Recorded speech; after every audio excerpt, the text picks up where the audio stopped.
Welcome to the Tech Egg. Don't get scrambled. Enjoy the video. You start by confirming prerequisites. Make sure your Samsung is signed into a Google account and has Play Store access.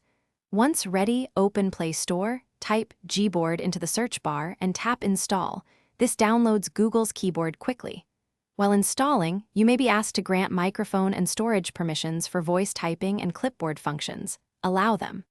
After installation finishes, do not leave the process. Stay in Play Store or go straight to Settings so you can finish activating Gboard. Now you enable Gboard. Open Settings, then General Management, and tap Language and Input.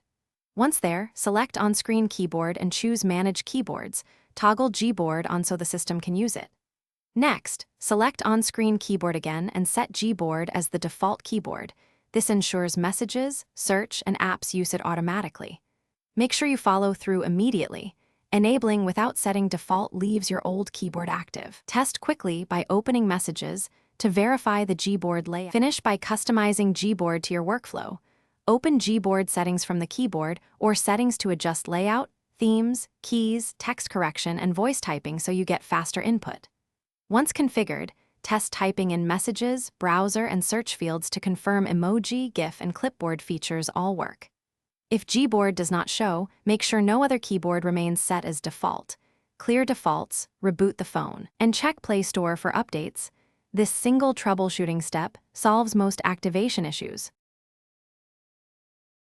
Thanks for watching. Consider subscribing if I helped unscramble your problems.